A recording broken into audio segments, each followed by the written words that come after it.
we make synthesizers. They're very much made in the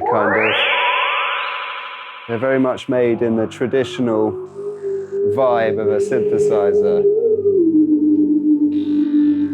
We've all heard these noises before.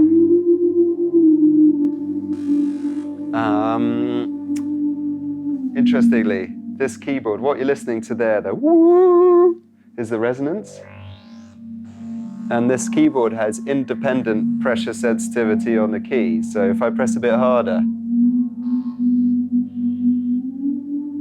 it's quite interesting. So I can play one key, like.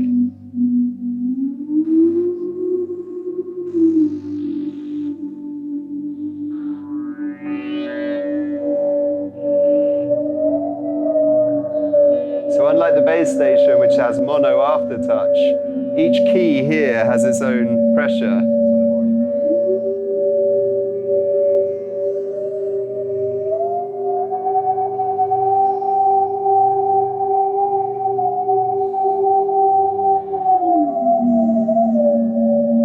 So anyway, it makes sounds like the same sounds that your bass station might make, but with brought to another level, if you know what I mean.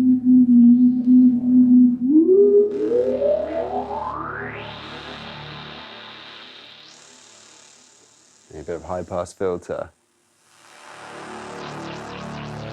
So, each UDO synthesizer is completely unique, is so right, but everything we create is the same core principle. Jesus, it sounds like I'm flipping this as a marketing exercise. My brother, this is his job, he's good at it, but you know, they say that like, when you're a hammer, everything looks like nails, you know? Oh, Jesus Christ, I'm not trying to sell you a synthesizer. Well, actually, maybe I am trying to sell you a synthesizer. Yeah, unobstructive, intuitive control, groundbreaking sound qualities. Well, you know, what's the point? There's been many instruments that have been made before. You know, we probably have a lot in common with Dave Smith instruments, if you see what I mean. So why do it again? So we actually applied for some government funding, and we got a really horrendous judge who was like, "What's the point? You're never going to compete with X, Y, and Z. It's just ridiculous. You're never going to finish the instrument in time. It's never going to do it within that budget." Well, that's a total load of bollocks. It's like, just because something has been done before, you know, doesn't mean there isn't a better way of doing it, you know.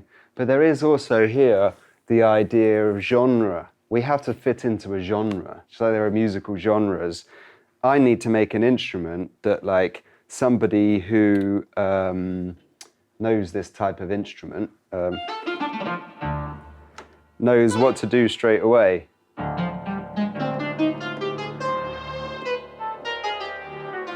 So here, all these sounds that we made, you notice I've only moved a couple of knobs. I haven't actually loaded up a new preset since we were at the original kind of orchestral thing. So you have to be able to sort of come along and kind of make a noise with it straight away and know the genre. So somebody that knows Dave Smith instruments, or your bass station 2, or somebody's classic like the Prophet sequential, would know what to do straight away. So for example, if I want to go from a little sort of plinky plonky sound like that to some sort of pad sound,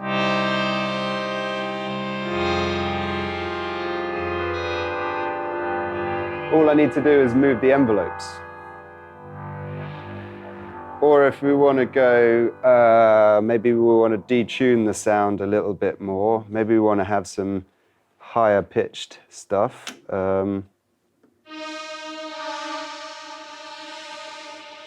Yeah.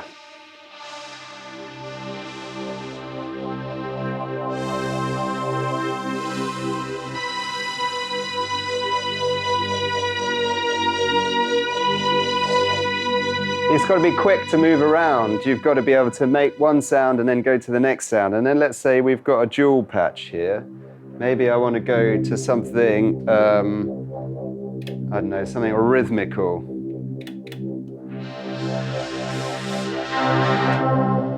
Maybe we can.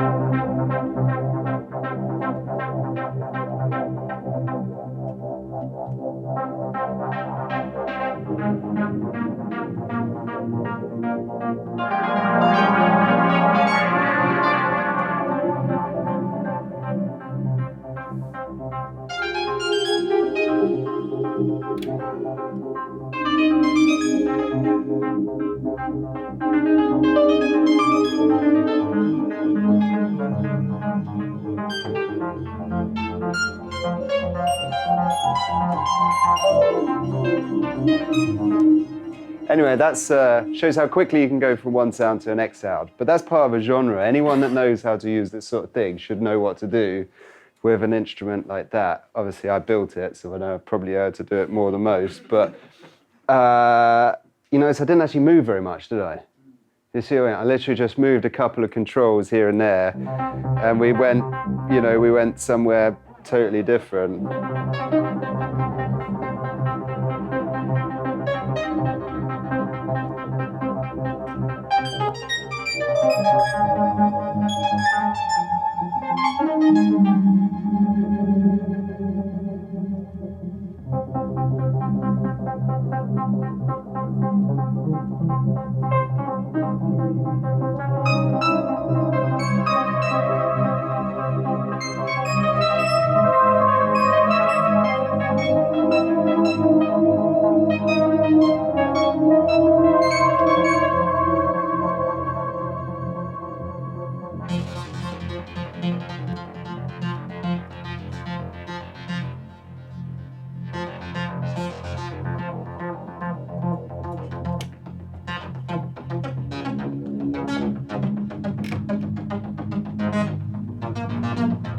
Anyway, I dick around for ages, I get distracted.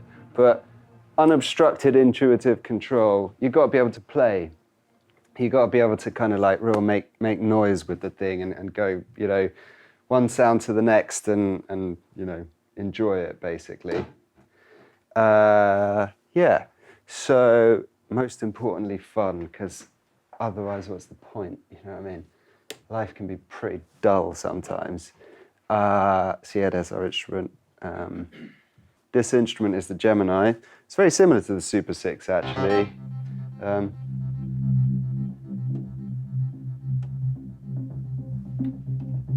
So this is essentially a dual layered instrument. So what you're listening to here is a couple of sounds.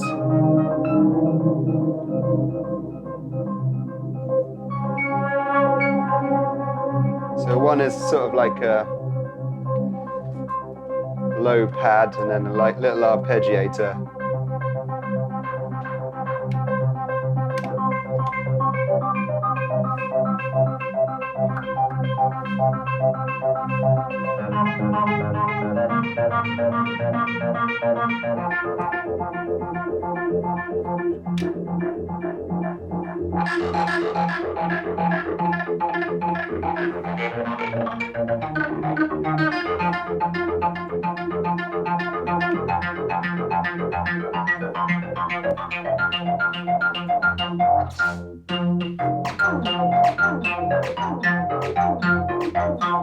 Anyway, hours of fun.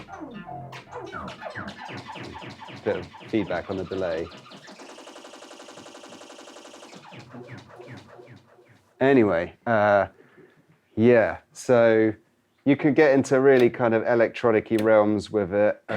My personal go-to sound that I do with it is like soft and simple. So like here is it's 2 arpeggios.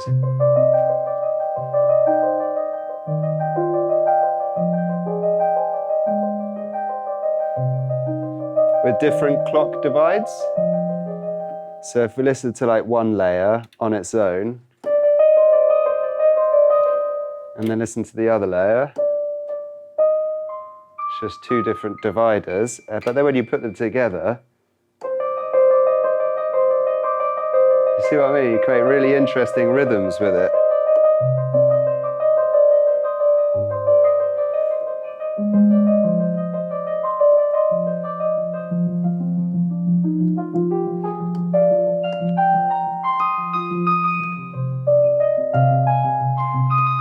And again, about fun, you know, it's like very easy to set up these sounds. Arpeggio is great. They make it sound like you can actually play the piano. But that's part of what it's all about.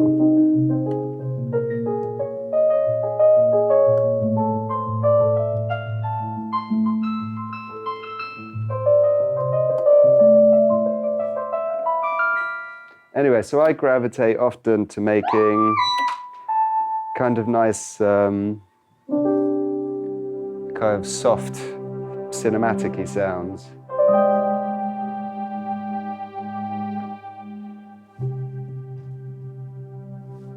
So here you're listening to a keys sound where underneath there's a string that swells in.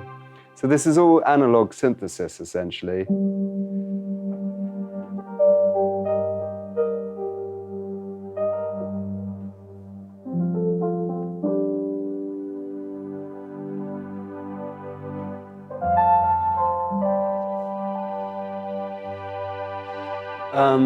But of course, you can go into like all sorts of realms of weirdness.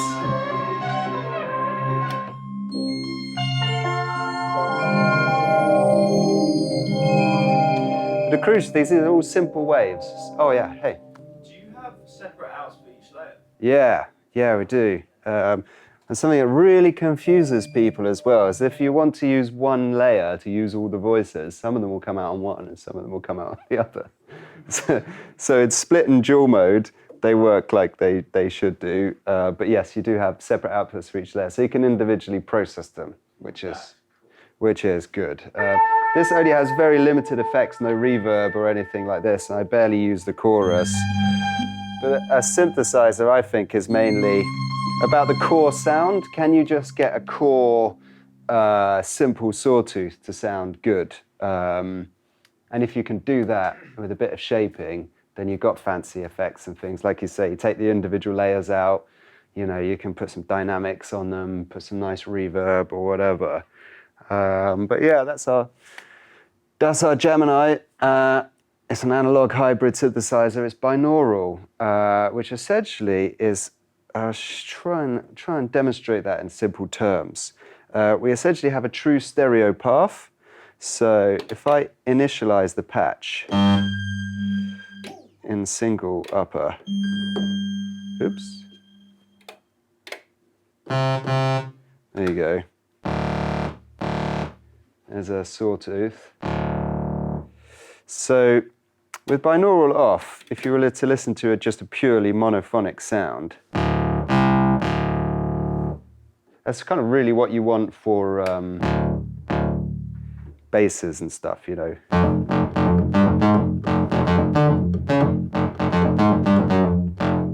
Straight down the middle. Put a bit of resonance on it.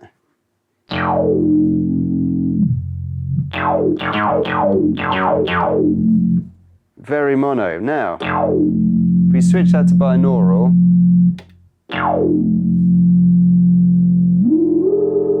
you're going to have slight differences between left and right. And where it really comes into its own is when we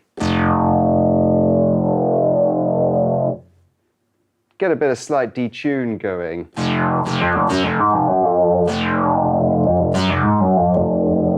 So the sound is now depositioned. I don't actually know, I can only hear one speaker behind my head. But what we should be hearing, essentially, is a sound that goes from mono, sort of straight down the middle, to a sound which is essentially has more movement in space. But it's actually the amplitude is moving as well. So when we start to play this across the keys, for example, if I put a bit of a piano envelope on it, for some key tracking.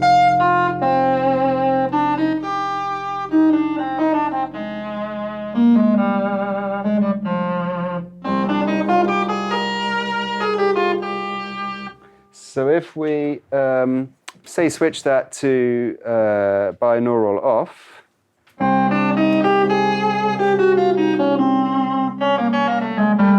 just sounds a little bit more flat and center. And often electronic instruments don't fit that well in a mix with acoustic instruments, because an acoustic instrument often tends to be very sort of spatially placed. So this binaural feature, when we turn it on, put a bit subtle movement, you can hear it moving around just slightly. It's not quite in the middle anymore.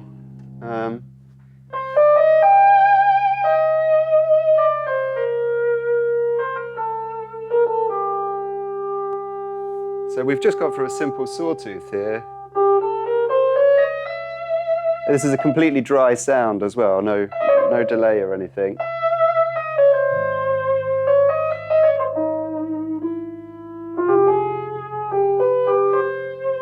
Just to try and give it more of a kind of natural sound. Hey. Do the keys move side to side to like pitch bend? No, but you do. That's essentially what I'm doing is you end up wobbling your finger even though it's just up and down. So there's pressure. So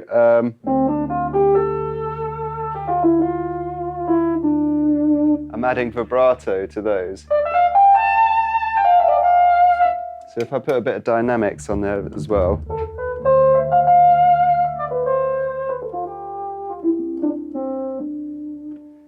What's quite nice, you add a bit of noise to that.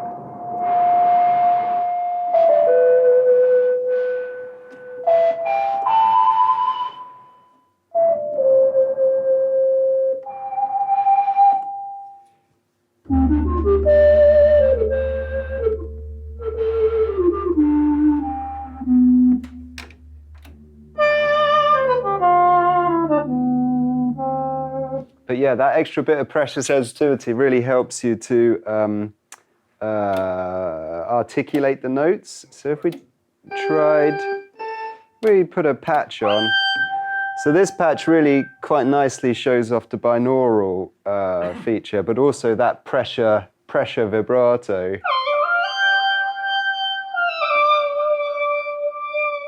But it doesn't actually add vibrato this time, it just swells the sound slightly.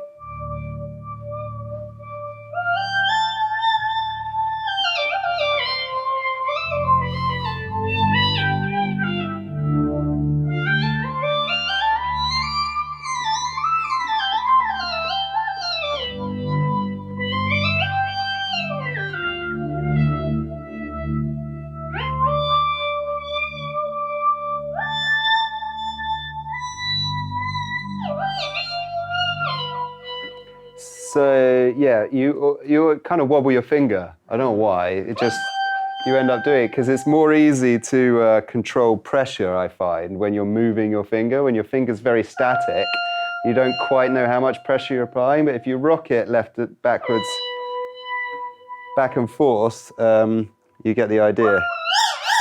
And you can go extreme if you like.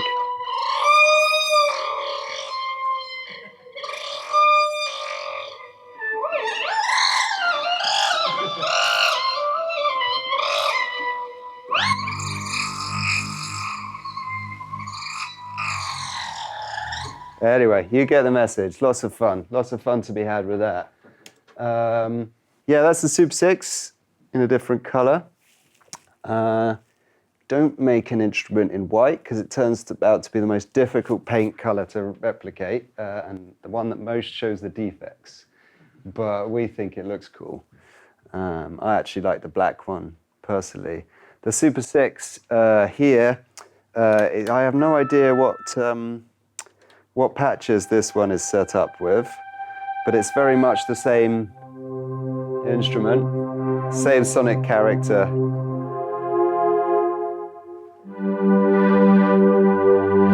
So this one can swell the notes,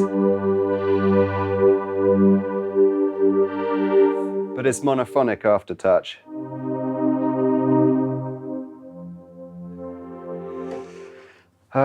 But yeah, again, very much the same instrument.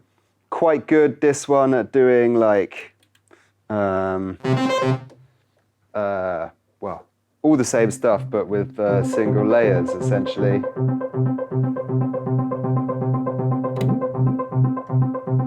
See if I can get a dotted crochet underlay.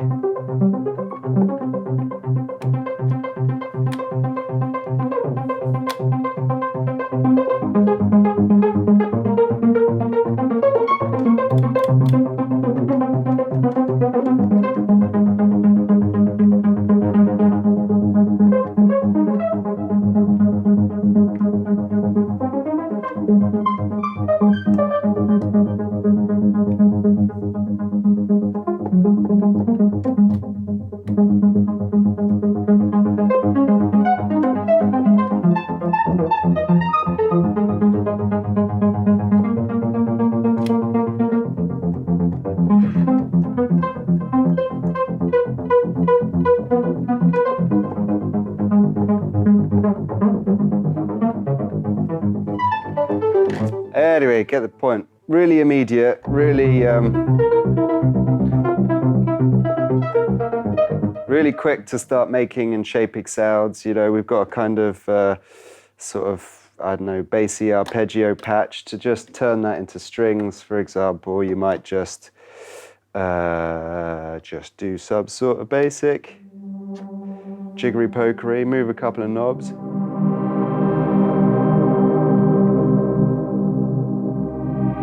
That's actually quite convincing, isn't it? So without even sort of touching much, I could go back from there to there, and then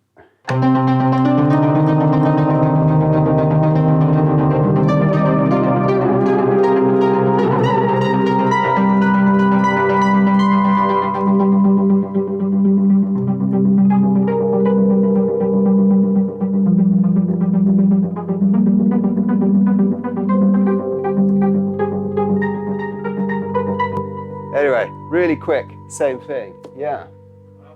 Just while you were going through some ups there, I was thinking about the dual clock source thing on the Gemini. Is that a feature? I really like it because it's quite a modular thought process. Oh, yes, I love the separate. Is it involved in the Super 6 as well, or is that just exclusive? The Super 6 only has one layer, so you can't have two different clocks. Got you. Is it actually two separate clocks? It's one clock, two dividers with some careful transport. So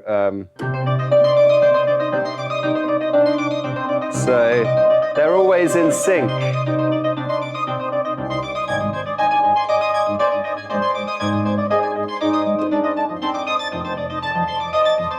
So there's one that's going boom, boom, boom, boom, boom, boom, boom, and there's one that's doing it triplets. That's a really nice pair of clocks. Is quarter notes and quarter note triplets. Da, da, da, da, da, da, da, da, da, da, da.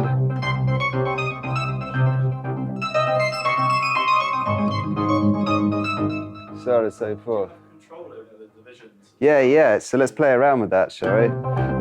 I'll let you all have a go on these in a bit. We'll come down and do it.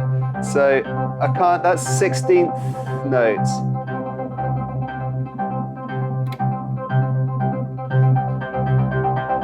That's both the same.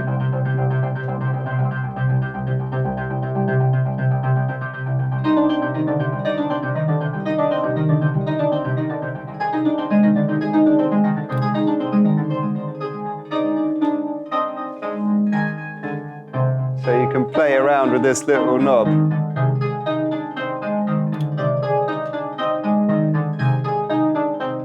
So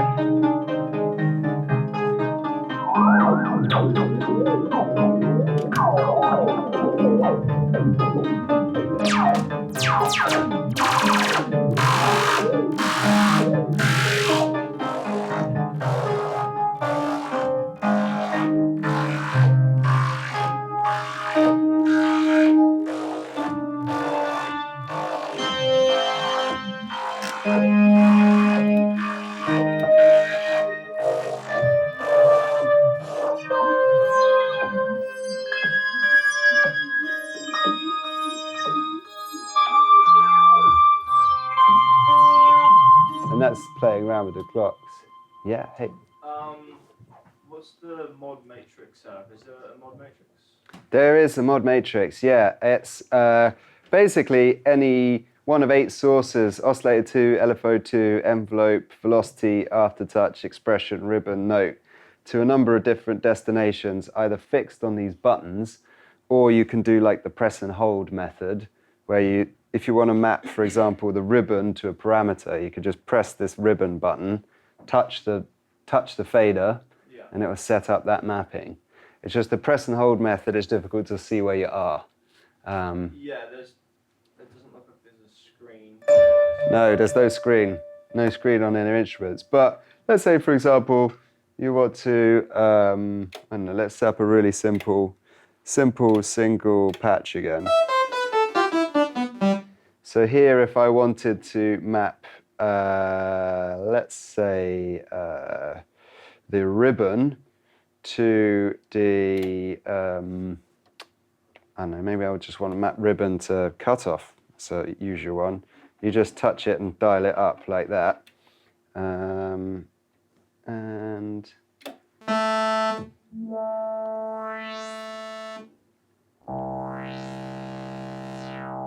you've mapped that, and it will just show you here, you see, flashing red light shows you've assigned it, and you can just clear it by pressing the button.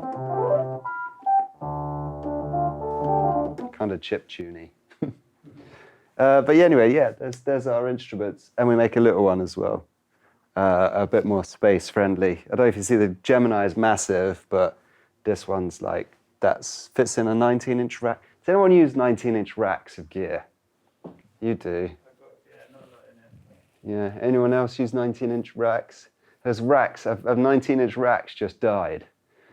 Because like, basically in the 90s, everything you had was in a 19-inch rack, and you used to piss around with the cage nuts, do you know what I mean? And you used to have like a little like synthesizer module that was like 1U high, and to like program it, so, like, pressing this button, and then like the buttons would wear out, and then you have to, after you didn't use it for a little while, you'd have to press through the gack on the button to just make it like go. No one uses 19-inch rack gear. Well, you're all right. You're doing well.